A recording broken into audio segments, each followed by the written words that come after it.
Hello, Magic Casters of all shapes and sizes! My name is Chance, welcome to my Spellbook, and thank you so much for tuning into the 69th episode of our first level spell series, which is pretty appropriate, because we're going to be dealing with Tasha's Hideous Laughter, which is just a fantastic spell.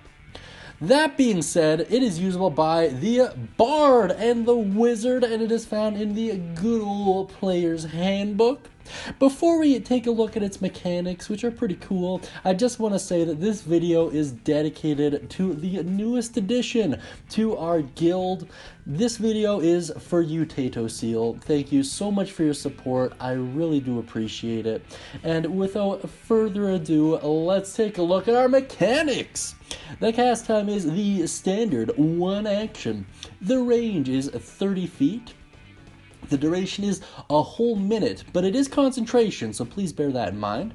And the effect at a glance is as followed. A creature of your choice within range that you can see must make a wisdom save. On a failed save, they collapse from laughter, falling prone and becoming incapacitated for the duration.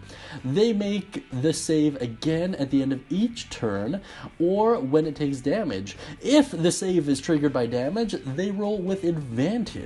Creatures with 4 intelligence or less are not affected, which kind of makes sense when you really think about it.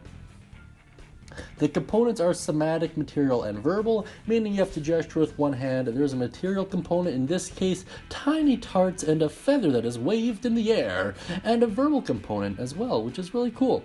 The school is Enchantment, which kind of makes a lot of sense, certainly more sense than anything else. So yeah, without further ado, let's take a look at its description. A creature of your choice that you can see within range perceives everything as hilariously funny and falls into fits of laughter if this spell affects it.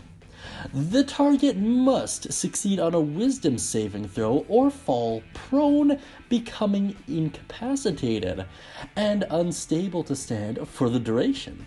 A creature with an intelligence of 4 or less isn't affected.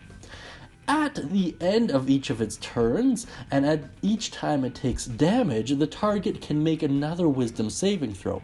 The target has advantage on the saving throw if it is triggered by damage. On a success, the spell ends, which is really cool stuff. I just really like this one. It plays really well thematically and opens a ton of roleplay potential. If you are unfamiliar with the incapacitated condition, an incapacitated creature can't take actions or reactions, and falling prone means it can only move via a crawl, and the creature has disadvantage on attack rolls, and attack rolls against the creature have advantage if the attacker is within 5 feet. Otherwise, the attack has disadvantage. So basically, get up nice and snug to him and just beat him up pretty swiftly. Fantastic stuff there. Let's take a look at some alternative uses here. So there'd be a couple.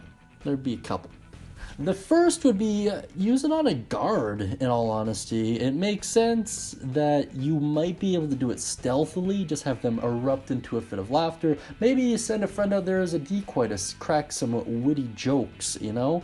You could also use this in a tavern or a place with a lot of people where there's likely to be joking anyways, and just make a scene if you have to. Alternatively, you could actually use this to restrain a creature as well. Falling incapacitated and prone is a great combination for being able to slap some cuffs on someone or otherwise restrain them. So I think those are some pretty decent uses for this spell. If you have any uses, ideas, or stories involving Tasha's Hideous Laughter, please put it down beneath in the comment section. I really appreciate reading it, and I know everyone else does as well. It's kind of just goes without saying at this point. Before I let you guys go, though, I want to thank our patrons, Marcos G. Guzman Jr., Raina, Tanner Frazier, Kenny Garcia, Bruce T, and Tato Seal, who this video is for. Thank you so much, my friends. I really appreciate the support, and I'm looking forward to growing the guild alongside you. If you'd like to chat amongst us and the other viewers of this channel, we do the daily live stream from 10 p.m. to 11 p.m. Mountain Standard Time, so I'd highly encourage you to drop by if it sounds like something you might be interested in. We have a lot of great conversations, a lot of laughs, and we answer a lot of questions too, so just fantastic all around. And if you like that cool hand-drawn Warforged on the screen and you'd like to get your own hand-drawn D&D picture, please check out our Patreon videos to figure out exactly how to do that. That being said, guys, thank you so much for tuning in today. I really do appreciate it. I hope you all have a wonderful day, and as always, happy casting.